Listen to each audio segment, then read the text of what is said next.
Hello and welcome back to my channel Naveen Tamta M Excel VBA। Guys, आज आप लोगों के लिए जो टॉपिक लेके आया हूँ, ये टॉपिक है fetching names of multiple folders on Excel worksheet. Actual में ये जो टॉपिक है, इस टॉपिक के रिगार्डिंग एक मेरे किसी सब्सक्राइबर ने मेरे पास एक ईमेल किया था। ईमेल को मैंने नोटपैड पे रख लिया है। ईमेल है guys, hello mister Naveen, very good evening. I am a subscriber of your channel and watch every video that you upload on YouTube. I have recently seen a video where you have described to create multiple folders in one go. It's really very good content, and I am sure many people have benefited with your innovative contents. I have written this mail to you to clarify if it is possible to fetch names of multiple folders in an Excel file. If this can be done, please upload a new video regarding this, anticipating reply. So guys, मैंने एक video upload की थी। उस video के अंदर मैंने ये बताया था कि एक बारी में आप किसी एक मेन फोल्डर के अंदर बहुत सारे फोल्डर्स कैसे क्रिएट कर सकते हैं, क्योंकि एक एक करके अगर फोल्डर क्रिएट करना हो तो उसमें बहुत सारा टाइम लग जाता है। तो वो जो वीडियो है, उस वीडियो में आप जस्ट एक छोटी सी फंक्शनैलिटी मैंने डिजाइन करके डाली है। तो जिन लोगों ने उस वीडियो को नहीं देखा है, वो उस वीडियो को देख के उसमें से मल्टीपल फोल्डर्स क्रिएट करना सीख सकते हैं। अब आते हैं गाइस इस वाली सिचुएशन के ऊपर। तो इस सिचुएशन में कल्याणी जी मेरे से ये कह रही हैं कि एक जगह में कुछ बहुत सारे मतलब कि मल्टीपल फोल्डर्स हैं, उनके नेम्स को हमें एक्सेल की शीट के ऊपर किस तरीके से लेके आना है। तो देखिए, अगर इसकी बात करी जाए तो यहाँ पर मेरे पास एक ये मेन करके एक फोल्डर पड़ा हुआ है। इस फोल्डर के अंदर मेरे पास गाइस ये मल्टीपल फोल्डर्स हैं, जिनके अंदर कुछ ये कंट्रीज के नेम लिखे हुए हैं, अगर आप ध्यान देंगे तो।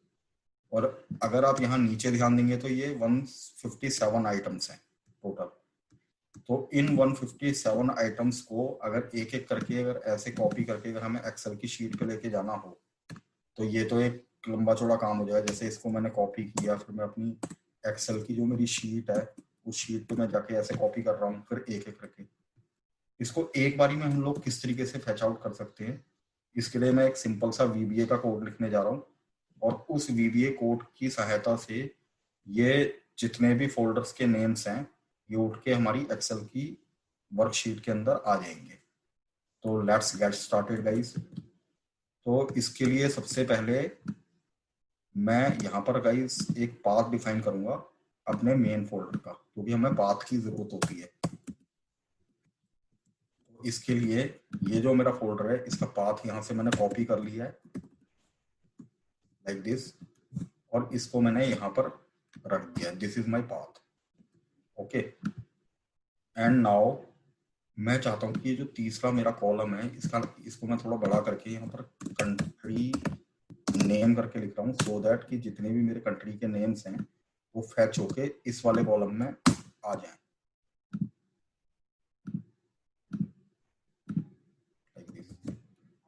तो आइए कोड लिखना स्टार्ट करते हैं। उसके लिए मैंने सबसे पहले कि कमांड बटन ले लिया है।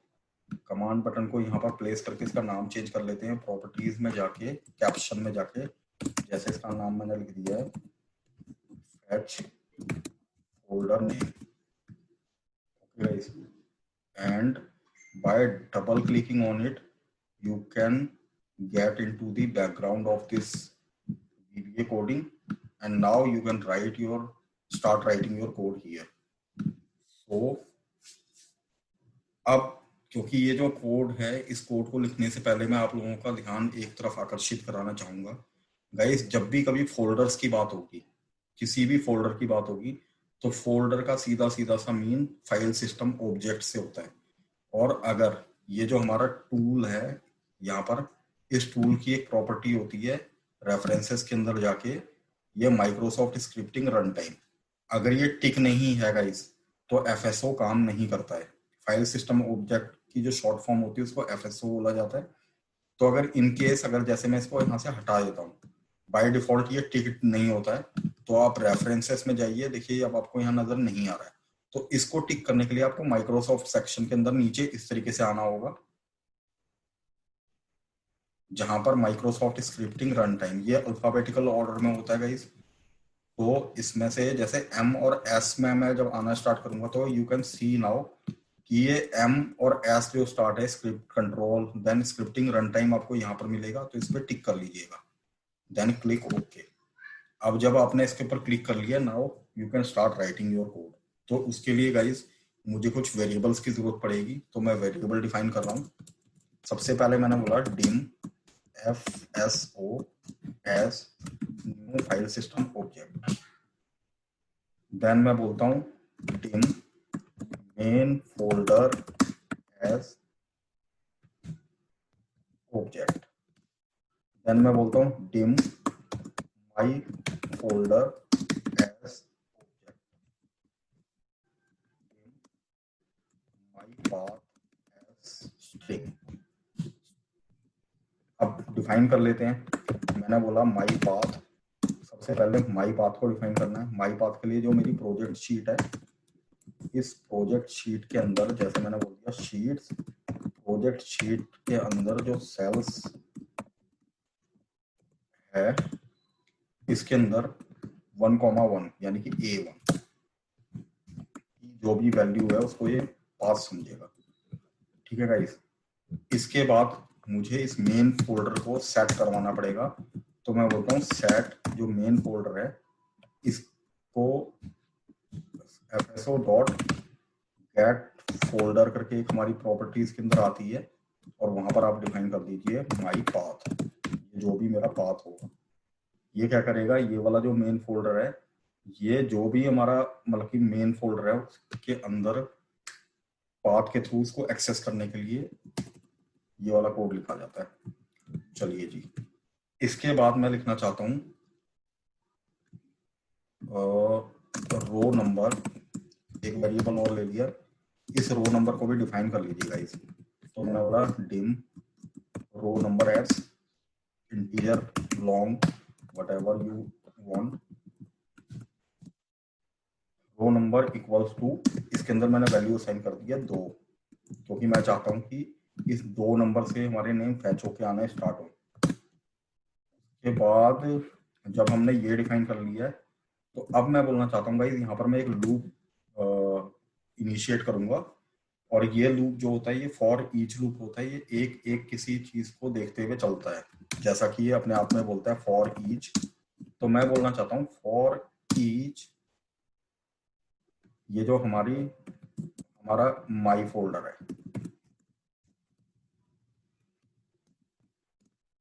इन मेन फोल्डर,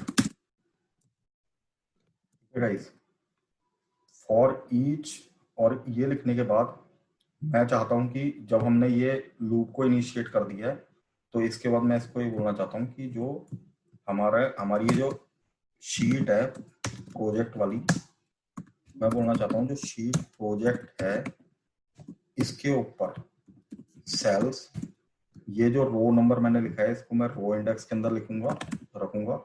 मैंने बोल दिया रो नंबर कॉमा 3, यानी कि ए मेरा 1 है, बी मेरा सेकंड है, और सी मेरा थर्ड है, और रो इंडेक्स जो है मेरा वो है 2, और कॉलम यानी कि 3 जो है वो कॉलम इंडेक्स है, तो उसके ऊपर मैंने 3 रख दिया है कि जो भी वैल्यू है गाइस, वो वैल्यू क्या होनी चाहिए, उस वैल्यू को मैंने बोल दिया है माई फोल्डर का जो भी मेरे जो मतलब जो मेरा फोल्डर है इसका जो भी नाम है।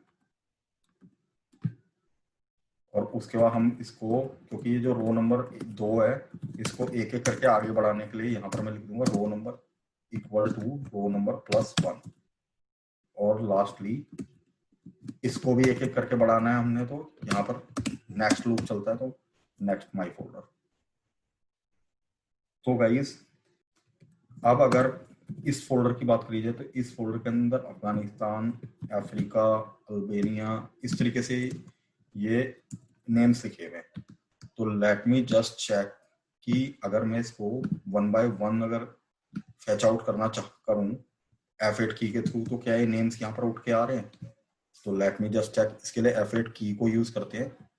तो देखिए पहली जो मेरी शीट है इसका नाम है अफगानिस्तान। तो लेट मी जस्ट चेक कि ये, एक मिनट, ये इसको क्या बोलता है, my path equals to sheet project cells, ये सेल्स जाएगा गाइस, इसलिए ये थोड़ी सी प्रॉब्लम दे रहा था। तो अगर आप माई पाथ के ऊपर अगर मैं रखता हूँ तो देखिए ये क्या कह रहा है, सी इसके अंदर मेन, यानी कि यहाँ पर जो पाथ दिया हुआ है यही पाथ इसके अंदर स्टोर हो गया। तो पहला जो मेरा फोल्डर है इसका नाम अफगानिस्तान है, तो लेट मी जस्ट चेक किए अफगानिस्तान यहाँ पर लेके आ रहा है, तो यहाँ पर भी इसने एक प्रॉब्लम दी है, तो लेट मी जस्ट चेक कि यहाँ पर ये क्या प्रॉब्लम आ रही है। For each my folder in main folder,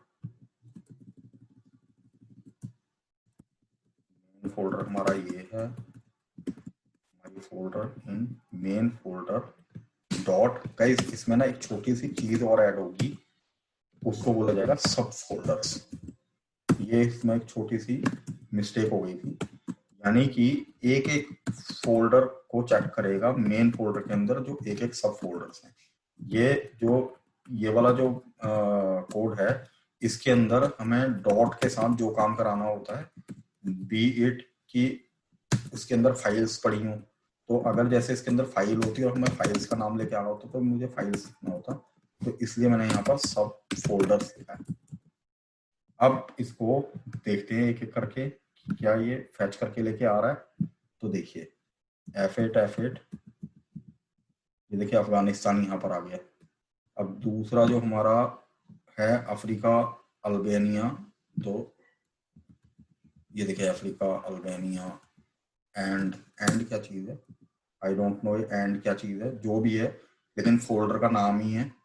तो अगर मैं इस कोड को एक बारी में गाइस रन कर देता हूँ इस तरीके से, तो ये देखिए ये जितने भी फोल्डर्स के नेम है उठ के मेरी एक्सेल की शीट के अंदर आ गए, और ये जो टोटल जितनी भी कंट्रीज थी ये 157 है, जैसा कि आप इस फोल्डर के अंदर भी देख सकते हैं, यहाँ पर 157 का काउंट आ रहा है, और यही 157 का काउंट आप यहाँ पर भी देख सकते हैं। तो यानी कि अगर कल की डेट में ये जरूरी नहीं है कि ये सिर्फ 157 ही हो, ये कल की डेट में अगर फोल्डर्स आपके 1,57,000 भी होते हैं, बल्कि इससे भी ज्यादा होते हैं, तो ये इन सारे को उठा के लेके आएगा। बस इसके अंदर आपको एक छोटा सा काम ये कराना होगा कि ये जो रो नंबर हमने इंटीजर लिखा हुआ है इसको आप लॉन्ग में कन्वर्ट कर दीजिएगा, बल्कि लॉन्ग में ही रहने दीजिए, इससे फर्क नहीं पड़ता है, क्योंकि जो इंटीजर वैल्यू होती है वो सिर्फ 32,767 तक की चलती है। अगर इसके बियॉन्ड अगर हमारी वैल्यूज जा रही हैं, लाइक जैसे अभी मैंने आपको बोला अभी तो यहाँ पर सिर्फ 157 ही था, तो 32,000 से तो ये काफी कम वैल्यूज हैं, लेकिन अगर आपकी वैल्यूज 32,000 से ज्यादा है तो उस केस के अंदर ये लॉन्ग काम करता है, इसका जो डेटा टाइप होता है, तो उसके अकॉर्डिंग अगर मैं इसको जस्ट एक सिंगल क्लिक कर देता हूँ गाइस, तो देखिए एक ही क्लिक के अंदर सारे फोल्डर्स के नेम यहाँ पर उठ के आ गए। So this was all about this video guys, I suppose and I think आपको ये वीडियो पसंद आई होगी, और अगर इन केस आपको ये वीडियो पसंद आई है और आपको लगता है कि रियल में इसमें कुछ मेहनत की गई है, कुछ ढूंढ के टॉपिक निकाला गया है, या फिर अपने किसी सब्सक्राइबर की रिक्वेस्ट को मान के इस वीडियो को अपलोड किया गया है, तो प्लीज इसको शेयर सब्सक्राइब एंड लाइक जरूर कीजिए, सपोर्ट कीजिए गाइस। बस यहीं पर ही आप सभी का सपोर्ट चाहिए। Thank you very much for watching my video, bye bye and take care guys.